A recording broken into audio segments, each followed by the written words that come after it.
उनको दुख ये है कि हमारे होते हुए हमारे मेहमानों पर हमला हो गया। वो इस वजह से उनकी दिल बहुत दुखी है। एक अपील करता हूँ पूरे इंडिया के लोगों से, वो डरे मत। अगर हम इंसानियत के लिहाज से, इंसानियत के भरोसे पर चलेंगे तो फिर हम भाई भाई हैं। हमें सिर्फ इंसानियत को, सिर्फ हम इंसान की औलाद है, इंसान बनकर जीना है हमें। देखो ये तो कभी होगा ही नहीं कश्मीर इंडिया से अलग होगा। अगर हमें इसको अलग करना ही नहीं है तो फिर इन बच्चों को हमें अपनाना भी है। अब कुछ लोग सामने आ जाएंगे, वो हिंदू मुस्लिम करेंगे, हिंदू कश्मीर करेंगे, इंडिया कश्मीर करेंगे। वो तो उनका तो जो असल में पीछे बैठे हैं उनका मकसद इन्हीं के जरिए पूरा होता है। नमस्कार, मी उमेश घोंगडे बकरल्यामध्ये आपल्या सर्वांचं स्वागत. खरं तर गेल्या 4 दिवसात आपण काश्मीरमध्ये खूप फिरलो, खूप लोकांना भेटलो, खूप ठिकाणांना भेटी दिल्या. पहलगाममध्ये गेलो, गुलमर्गला गेलो, श्रीनगरमध्ये अनेकांना भेटलो, श्रीनगरमध्ये अनेक ठिकाणी फिरलो. या सगळ्या दौऱ्यामध्ये राजकीय लोक, सामाजिक क्षेत्रात काम करणारे लोक, वेगवेगळी ठिकाणं, गुलमर्ग असेल, सोनमर्ग असेल, पहलगाम असेल, अशा अनेक ठिकाणी फिरून काश्मीरात नेमकं खरंच 22 एप्रिलच्या त्या घटनेनंतर काय घडतं आहे आणि काश्मीर कसं आहे हे समजून सांगायचा आपण प्रयत्न करतो आहे. त्याच प्रयत्नाचा भाग म्हणून श्रीनगरमधले खरं तर संस्थाचालक आहेत, शिक्षण संस्थाचालक आहेत, बुद्धिवादी आहेत, खऱ्या अर्थानं सोशल वर्कर आहेत. शफी कुरेशी त्यांचं नाव. शफीबाई हे खरं तर श्रीनगरमध्ये खूप फेमस असं व्यक्तिमत्व आहे. खऱ्या अर्थानं सामाजिक कार्यकर्ता अशी त्यांची ओळख आहे. त्यांच्या स्कूल आहेत, त्यांची शाळा आहे, स्प्रिंग बर्ड्स नावाची त्यांची शाळा आहे. मोठं कॅम्पस आहे. बडगाम आपलं श्रीनगरचे जे एअरपोर्ट आहे ते एअरपोर्टपासून अगदी 2-2.5 किलोमीटरवरती खूप असं सुंदर शाळेचं त्यांचं कॅम्पस आहे. आज आपण त्यांना भेटणार आहोत. माझ्यासोबत आत्ता ते आहेतच. शफीबाई जी नमस्ते.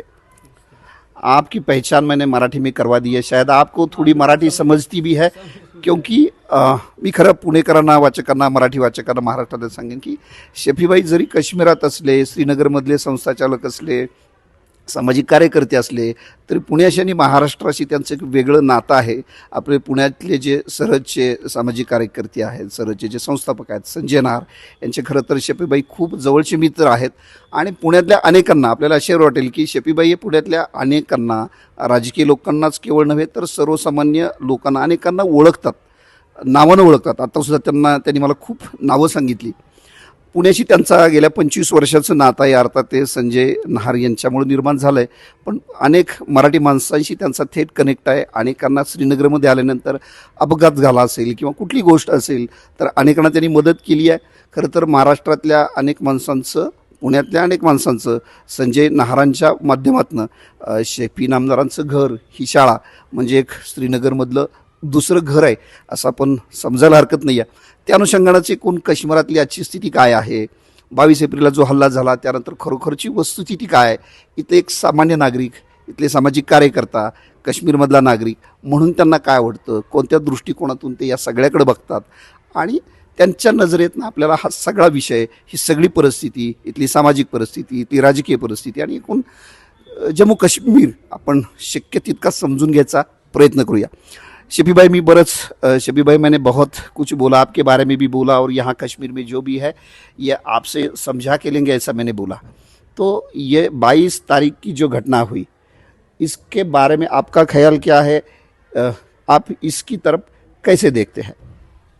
सबसे पहले मैं सारे महाराष्ट्र वासियों को सलाम पेश करता हूँ और आप जैसे लोगों को मैं एक अपनी तरफ से शुभकामनाएं देता हूँ कि आप लोगों का हृदय इतना अच्छा है कि आप लोग यहाँ आए, हमारी हालत और कश्मीरियों को समझने के लिए आप लोग यहाँ आए. मैं उसके लिए शुक्रगुजार हूँ.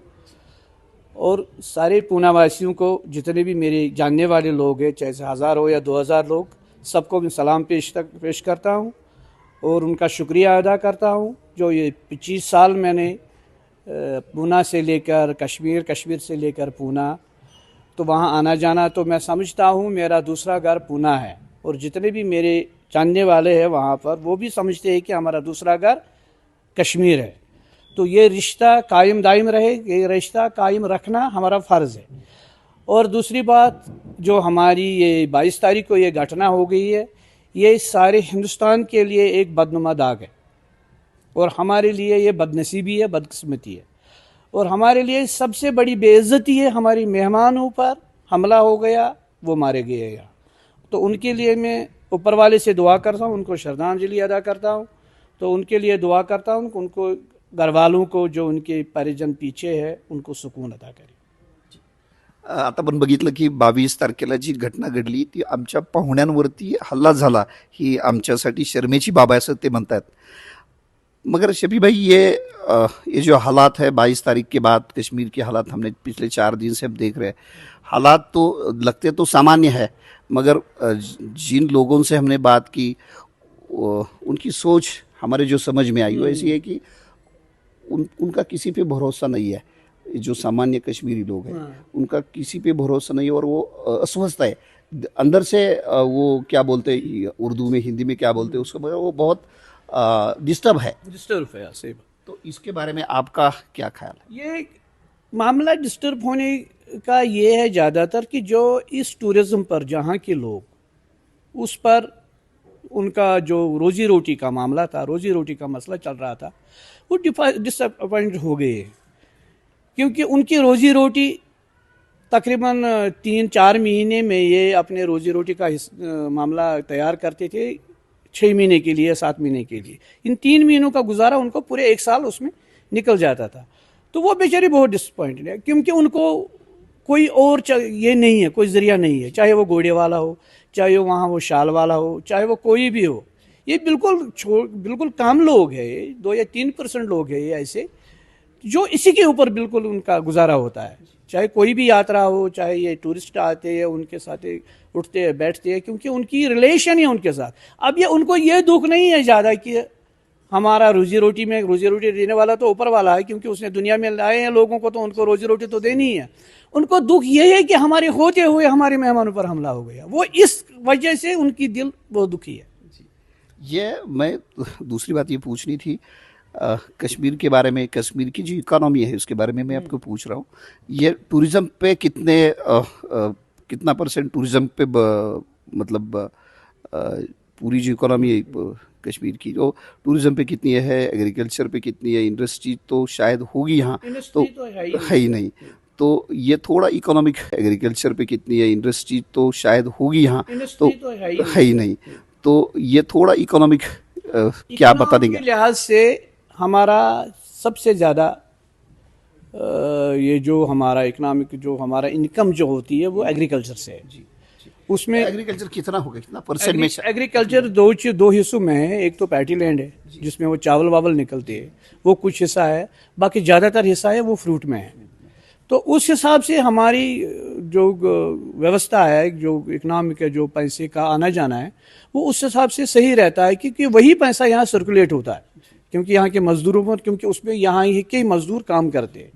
बाकी जितने भी जो पैडी या बाकी मजदूरी है, उसमें बाहर से मजदूर आते हैं, उसका हिस्सा उनमें भी जाते हैं. तकरीबन 3-3.5 लाख लोग यहाँ आते हैं मजदूरी के लिए. बाहर से मतलब कहीं से आते हो? बाहर से, चाहे वो कलकत्ता से आ जाएंगे, बिहार से आ जाएंगे, यूपी से आ जाएंगे. 2-2.5 लाख लोग आते हैं वो. और उसमें भी 2-2.5 लाख लोगों में उसमें वो भिखारी लोग भी है जो यहाँ से कुछ पैसा कमा के ले जाते हैं. तो मगर ये जो हमारा एग्रीकल्चर है, ये हमारी पूरी वैली को, पूरी J&K को इसको संभाल देते हैं. मतलब इसमें एग्रीकल्चर का जो परसेंटेज है वो तकरीबन 70% होगा या ज़्यादा होगा? अभी 70% नहीं है, 60%. और ये जो टूरिज्म की बात हम करते हैं, तो टूरिज्म का हिस्सा कितना होगा? टूरिज्म का हिस्सा है 10 से 15%. 10 से 15%.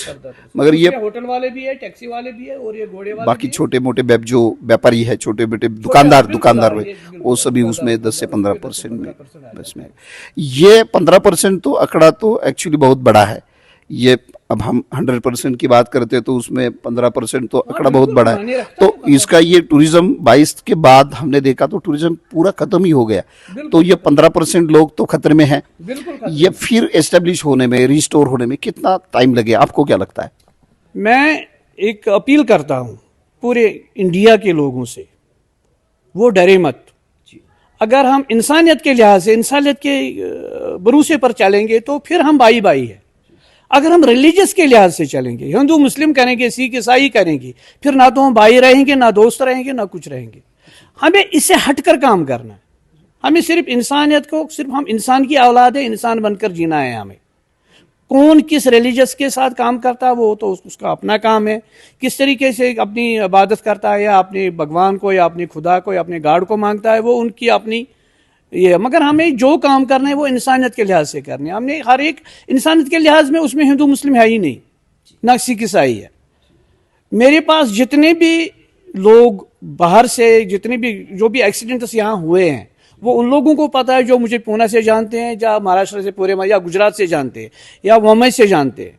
ये उन लोगों के लिए भी उनको पता है कि भाई कश्मीरी लोगों ने हमारे लिए क्या किया है।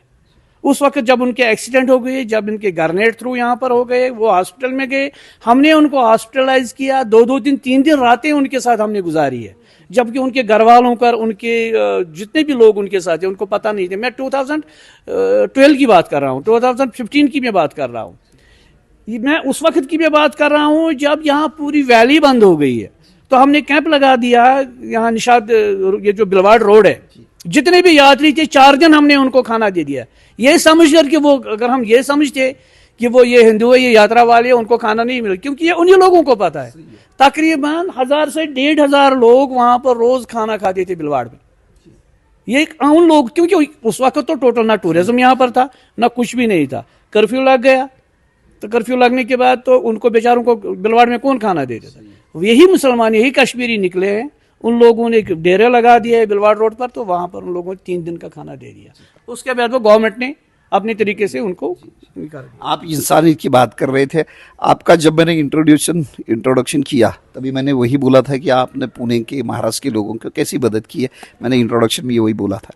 दूसरी बात ये पूछनी थी शफी भाई की, एजुकेशन की बात अपने शुरुआती में की है, तो एजुकेशन के लिए कश्मीर से 30-40 हज़ार 50 हज़ार लड़के देश में देश भर में हैं। तो ये घटना होने के बाद 22 के बाद ये इसमें उन लोगों की, उन स्टूडेंट्स की वहाँ जहाँ वो रहते वहाँ क्या हालात है? वहाँ जो हमने कुछ वायरल वीडियोस में देखा है, तो जो बच्चे यहाँ पर वापस आ गए, उन लोगों ने क्या, कुछ उन्होंने कहा कि हमें खौफ है, हम खौफ की वजह से वहाँ से भाग गए। कुछ लोगों ने कहा कि नहीं हमें पिटाई हो गई है। कुछ लड़कियों ने कहा कि नहीं हमारे हॉस्टल पर हमला हो गया, कि हमारे कपड़े फाड़ दिए गए। अब ये 1 या 2 जगह पर ये वाक़ा हो गया, तो ये समझो कि एक आग की तरफ फैल रहा है, भाई फलानी जगह हो गया। या तो महाराष्ट्र से ऐसे या पूना से ऐसी कोई घटना सामने नहीं आई है अभी तक। वहां से भी बच्चे वापस आ गए, मगर फिर भी कम से कम 50% बच्चे बिल्कुल महाराष्ट्र में है, पुणे में है, वो वही है, उन पर कोई ये नहीं है। मगर दिल्ली से वापस आ गए बच्चे, चंडीगढ़ से आ गए, हरियाणा से आ गए, यहाँ उत्तराखंड से वापस आ गए बच्चे, क्योंकि उत्तराखंड वालों ने भी बहुत ज्यादती की है उनके साथ, जबकि नहीं करनी चाहिए, क्योंकि उन बेचारों को पता ही नहीं है। वो जब हम उनको वहां मौका नहीं देंगे, वो इंडिया को कैसे समझेंगे? आएंगे, देखो ये तो कभी होगा ही नहीं, कश्मीर इंडिया से अलग हो जाएगा। अगर हमें इसको अलग करना ही नहीं है, तो फिर इन बच्चों को हमें अपनाना भी है ना, इनको हिफाजत में रखना है। भाई हम आपके हिफाजत के लिए तैयार है। ये नहीं, मैं नहीं ये कह रहा हूं कि नहीं सारे लोग ऐसे आके 4 या 5 लोग ऐसे गंदे तालाब को गंदा करेंगे या अच्छे तालाब को गंदा करेंगे, तो ये पूरा ही सिस्टम इसमें गुजर जाता है। अभी ये 2 या 3 लोगों ने पहलगाम में वाक़ा किया है, तो पूरे 1.5 करोड़ लोग इसी में फंस गए। एक कम्युनिटी खत्म हो गई है इसी के साथ। भाई हमारे ऊपर एक बदनुमा दाग लग गया है, एक सिविल, एक टूरिस्ट को, जिसको आज 30 साल से अभी तक किसी टूरिस्ट को कुछ हुआ नहीं, और आज ये पहली बार ये घटना हो गई है। ये बदनसीबी है हमारी, ये ऐसी निंदा करनी चाहिए इसकी कि जहां भी ऐसे कुछ मिलेगा, अगर मैं कहूंगा ना, मैं वहां होता, इस उम्र में भी मैं वहां होता, मैं वहां मर जाता, मगर जो भी मेरे साथ होगा उसको मैं आसानी नहीं देता, जब भी कुछ भी हो जाए, क्योंकि मरना तो एक बार है। मरने से ना कोई, जब भी सही इंसान होगा, जिसका दिल साफ होगा, वो मरने से इनकार नहीं कर। मरना तो कभी भी, चाहे वो गोली से मरे, लाठी से मरे, एक्सीडेंट से, में उसको मरना है। अगर मैं वहां होता, मेरे लोग वहां होते, वो कभी ऐसा, चलो क्या होता क्या नहीं होता, तो कम से कम वो उनके साथ वो बिल्कुल लड़ जाते, लड़ पड़ते, वो बैठते नहीं पीछे, जिस तरीके से उस घोड़े वाले ने किया है, आदिल ने किया है। क्योंकि आदिल को थोड़ा मौका मिला है, क्योंकि जो लोग बाकी, वो भी बाकी भी करते हैं, क्योंकि ये जो पहाड़ी लोग होते हैं ना, ये लड़ने के लिए सबसे बेहतर है, ये पीछे हटने वाले नहीं है, ना ये कमज़ोर है, खासकर वो घोड़े वाले। ये कमज़ोर नहीं है, किसी के सामने झुकने वाले नहीं है। ये उन लोगों को बचाने के लिए अपने आप को उन लोगों ने साइड में रखा है, ताकि जो लोग उनके साथ थे, जो टूरिस्ट उनके साथ थे, उनको उनकी सिक्योरिटी के लिए उन लोगों ने अपने जो अब गोली के सामने आ गया उसको क्या कर सकते हैं। मगर आदिल को क्या हुआ कि आदिल के जो टूरिस्ट उसके साथ था, उसको बचाने में उसको गोली मार दी है उन्होंने। वो टूरिस्ट तो बच गया, वो 3 लोग थे वो बच गए, मगर आदिल ने अपने आप को उनके हवाले किया, उसको लड़ने। वो उनके टूरिस्ट थे, वो तो कुछ, मगर उसने ऊपर वाले को कल जवाब देना है। मैंने किसी इंसान को, उसने ये नहीं कहा है कि मैंने एक हिंदू को बचाया है, उसने कल जवाब देना है कि मैंने एक इंसान को बचाया है, मैंने इंसानियत को बचाया है, क्योंकि उसी में उसको कल मजदूरी मिलेगी। क्योंकि हम सब ने यहां से जाना है, कल हमें मजदूरी उस चीज की मिलेगी जो हम अच्छाई यहां पर करेंगे, उस अच्छाई की मिलेगी। जितना हम बुरा काम यहां पर करेंगे, उसके लिए हमारे लिहाज से हमें कल उस आग में जलना है, उसमें वहां हमें कोई छूट नहीं है। क्योंकि हमें सब हम एक समझे, एक कहावत है कि हम यहाँ सिर्फ घूमने के लिए आए हैं, 70-80 साल, 60 साल, 50 साल। सही है। जब हम यहाँ से जाएंगे, अब इसका इम्तिहान हमें देना है, एग्जाम देना है कल। हमने यहाँ क्या क्या किया है, किसके साथ हमने जुल्म किया है, किसके साथ हमने अच्छाई की है, किसको हमने मदद की है, किसको हमने तोड़ा है, किसका हक खाया है, किसका पैसा खाया है, ये सब का हिसाब देना है। ये हमारा एक मुसलमान को इस पर यकीन है। एक मुसलमान यही जहाद है, जब इसके ऊपर वो काम करेगा, यही उसके लिए जहाद है। इंसान को बचाना उसके लिए जहाद है। ये जहाद नहीं है कोई कमजोर आदमी मेरे पास आ जाएगा तो मैं उसको तलवार से उड़ा दूंगा, नहीं, उसको कातिल कहते हैं। कातिल है। मुजाहिद वो है जो जहाद करे किसी इंसान को बचाने के लिए। एक इंसान को बचाने के लिए हमारे हदीसों में आया है, इसने एक कायनात को बचाया है। उस हिसाब से कोई भी इंसान हो, वहां ये नहीं है आप मुसलमान को बचाओ, नहीं, इंसान को बचाओ। जो भी इस्लाम जानने वाला, इस्लाम या जानने वाला होगा, जो इस्लाम को पहचानने वाला, जिसने इस्लाम पढ़ा होगा, हमें कैटेगोरिकली लिखा हुआ है कि किसी भी हिंदू या गैर मुस्लिम पर आप प्रहार नहीं कर सकते हो।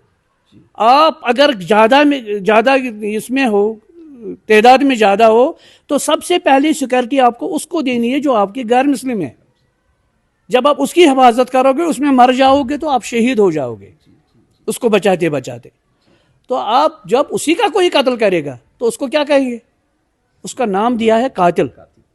उसको शहादत नहीं, चाहे वो मरेगा उसमें या बचेगा, उसको कातिल का नाम दिया गया है। कातिल सबसे बुरा लफ्ज है हर एक मजहब में।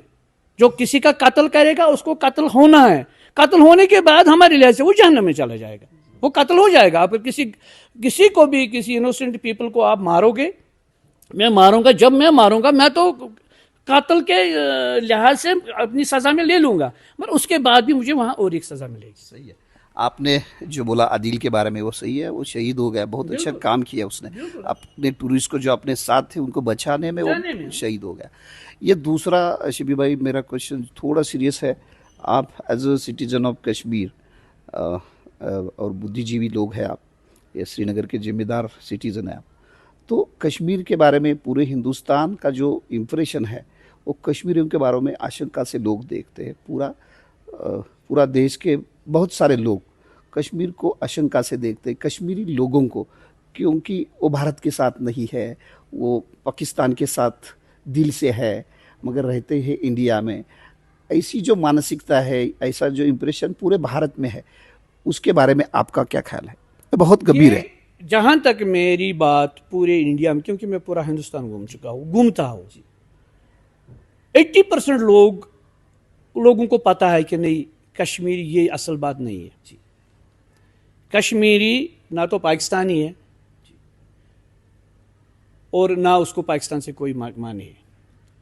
जो आज के हालात है, चाहे पाकिस्तान के साथ पहले क्या था क्या नहीं था, मैं तो नहीं बोल सकता हूँ किस लिए क्या हुआ है। अगर हम उस पर बात करेंगे तो फिर पूरा इसमें ये पूरे 1 घंटे का चैप्टर बन जाएगा। इसलिए मैं नहीं जानना चाहता हूँ क्या हुआ है, कब से हुआ है, क्यों हुआ है। उससे पहले कौन कहता था यहाँ पाकिस्तान। अब 78 से पहले मुझे किसी को भी 70-80 साल वाले बूढ़े को लाओ, उसको बोलो कि 78 से पहले कौन यहाँ पाकिस्तान का नारा देता था। यहाँ एक मिलिटेंट था, वो था मकबूल भट्ट, उसके साथ कितने लोग थे कोई मुझे बताए। जब वो मरा, जब उसकी फांसी हो गई, तो उसके फांसी पर कितने लोगों ने एहतजाज किया, तो वो भी बताए लोग। तो पाकिस्तानी ये किसी को बोल देना है भाई, दे दिया मैंने, अभी मीडिया वाला आ गया, कोई गोदी चंगल आ गई भाई, इसने कर दिया, फॉक्स कर दिया भाई, आप ये बातें ले लिया भाई, वो कह रहे भाई ये इनका दिल पाकिस्तान के साथ है, खाता हमारा है। तो ये बोलने से जब कोई पाकिस्तान के साथ है, खाता हमारा है, तो ये बोलने से जब कोई कैमरा पर आ गया तो वो बात हो गई, फैल गई। कुछ लोग ऐसी बात फैलाने की कोशिश करते हैं, सच ये नहीं है ये। 80% लोगों से मैं मिल चुका हूं, मुझे पता है उनकी हमदर्दी पूरी है कश्मीर के साथ जी। अब कुछ लोग सामने आ जाएंगे, वो हिंदू मुस्लिम करेंगे, हिंदू कश्मीर करेंगे, इंडिया कश्मीर करेंगे, वो तो उनका तो जो असल में पीछे बैठे हैं उनका मकसद इन्हीं के जरिए पूरा होता है। अगर पाकिस्तान में ये मानसिकता है, वो कहते हैं कि यहाँ हमें फितना बनाना है, वो तो ऐसे लोगों को सामने लाएंगे ना, तो उनकी बातों को वो प्रमोट करेंगे ज्यादा। भाई ये हिंदू मुस्लिम देखो है भाई, ये हिंदू लोग मुसलमानों को मार रहे हैं, ये इनकी मानसिकता है। तो सारे मुसलमानों को एक साथ खड़ा करना, हम तो ये थोड़े ही 1.5 करोड़ में से हमारे पास तो तकरीबन 70 लाख लोग तो हिंदू भी है, तो ये थोड़े ही अब ये सारा मुसलमानों का ही हो गया। मगर सही है, मतलब ये जो इंप्रेशन है वो पूरा गलत है, ऐसा पूरा गलत है। वो उनको वो सपोर्ट कर रही है उस चीज को, वो प्रमोट कर रही है उस चीज को, इंडिया कश्मीर को वो प्रमोट कर रहे हैं। और अब मुझे बताओ 370 यहां खत्म हो गया, 370 में था क्या? अगर हम देखेंगे 370 वही पूछना 370 कितना एहतजाज हो गया यहाँ 370 को खत्म करने के लिए, कितने लोग निकले? अब मुझे आपने देखा है कुछ नहीं है, देखा है? हाँ, यहां पर निकले हैं लोगों ने थोड़ा बहुत प्रोटेस्ट किया है, वो 35 एक, क्योंकि यहां पर अगर चलो कश्मीर तो ज्यादा नहीं आ जाएंगे, अगर जम्मू को ही इन लोगों ने कैप्चर किया है तो जम्मू वालों को रोटी नहीं मिलेगी जब उनकी जमीन ही खत्म हो गई। क्योंकि जमीन जम्मू में जो जमीन है वो जरखे जमीन है, सबसे बेहतरीन बासमत जो है वो जम्मू में मिलती है हमें, अखनूर साइड में, और लगभग 15-20% वहां से सप्लाई होता है बासमती। जब ये जमीन, ये एग्रीकल्चर जमीन ऑक्यूपाई हो गई है, इसमें इंडस्ट्रीज लग गई या बाकी चीजें लग गई, तो ये सारा चीज हमारा खत्म हो गया। और जम्मू वाले तो भूखे मर जाएंगे। हमारे यहाँ पहाड़ी रास्ते हैं, हम तो फ्रूट वूट लगा देते हैं यहाँ पे, किस तरीके से चलते हैं, मगर जम्मू वाले क्या कर सकते हैं? कुछ भी नहीं कर सकते जब इनकी जमीन पहले से ही खाई जाएगी। शफी भाई, आपने तकरीबन 15 मिनट हम बात करें, बहुत अच्छी तरह से बात की। मेरे 2 ही सवाल है ये ख़त्म करने से पहले। एक तो अभी आपने 370 का आपने अभी बोला, 370 ख़त्म होने के बाद और 370 जब था, उसमें फ़र्क क्या दिख रहा है? मुझे तो, मैं तो बाहर से हूँ, आप बताइए। कुछ नहीं, कोई फर्क नहीं। जो 370 से पहले था वही आज भी है। ये प्रोपेगेंडा है। 370 हमने हटाया, अब ये यहाँ हो गया। अब मुझे बताओ, हमारे जितने भी यूथ्स यहाँ बेरोजगार पड़े हुए हैं, जिनके पास कोई रोजगार नहीं है, कितनी नौकरियां मिली उनको? यही सवाल आखिरी में पूछने वाला था। इंटरव्यूज या एग्जाम्स तो ये साल में तकरीबन 2-2 महीने का होते। आज तक तकरीबन जो 4 साल पहले एग्जाम्स लिए हुए, आज तक उनका ऑर्डर नहीं हुआ है। या केंद्र सरकार हो या राज्य सरकार, हो, केंद्र, कोई हालत वही है। किस चीज का फर्क है? ये 370 हटाने से मुझे समझ नहीं आ रहा है तो इसमें क्या बचा हुआ था? अगर कुछ बचा हुआ था इसमें, 370 यही बात था कि जो था मतलब हमारे पास जी, बस यही एक चीज था इसमें, ताकि कोई बाहर वाला यहाँ की जमीन खरीद ना सके। मतलब आपके हिसाब से 370 हटाने से ज्यादा कुछ फर्क भी कुछ नहीं पड़ा है। देखो, हमारी फोर्सेस जो है उनके पास जो पावर थी वो आज भी है, हमारी पुलिस के पास पावर जो है वो वही है, और हमारी जो इकोनॉमिक है वो भी वही है।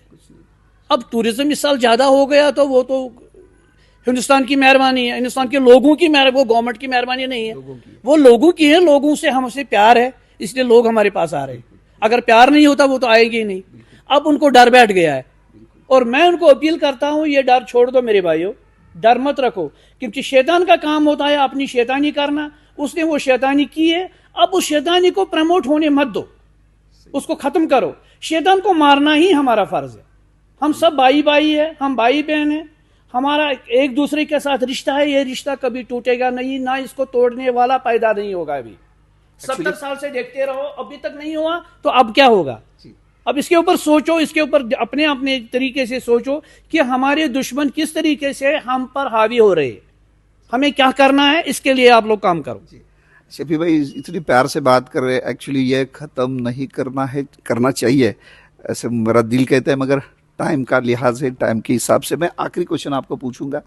आप एजुकेशनिस्ट है, आप सोशल वर्कर है, आप जिम्मेदार सिटीज़न है, आपसे बात करके तो बहुत अच्छा लगता है। ये पॉलिटिक्स में नहीं लाऊंगा, मगर फिर भी पॉलिटिक्स से एक बात, एक सवाल आखिरी है। As a citizen of Kashmir, as a educationist, आप केंद्र सरकार को ये सभी जो कश्मीर के हालात है इसको सुधारने के लिए क्या आह्वान करोगे? मेरी अपील है गवर्नमेंट ऑफ इंडिया से और अपने होम मिनिस्टर से, प्राइम मिनिस्टर से, कि कश्मीर को स्टेट वापस करो, इनके ऊपर पूरा स्टेट इनको वापस करो, इनके ऊपर जिम्मेदारी डालो और बाद में इनसे हिसाब लो, क्योंकि अभी जो मामला है, अभी हिसाब ना तो कोई ले सकता है ना है किसी के पास। जब इनके पास जिम्मेदारी होगी, इनकी सिक्योरिटी इनके हाथ में होगी, तब इनसे हिसाब ले सकते। अभी हम जाएंगे चीफ मिनिस्टर साहब, उसके तो मेरे लिहाज से तो उसको एक क्लर्क का बेहतरीन जो अपना सीईओ होता है ऑफिस में, उससे भी कम पावर है उसके पास। तो हम पॉलिटिकली तो उनसे क्या शिकवा कर सकते हैं, क्या कर सकते हैं। बहुत धन्यवाद शफी भाई, पिछले 20 मिनट से बहुत अच्छी तरह से कश्मीर समझाया, कश्मीर के प्रॉब्लम समझाए। आप बखर लाइव की तरफ से आपको बहुत सारे धन्यवाद। Thank you.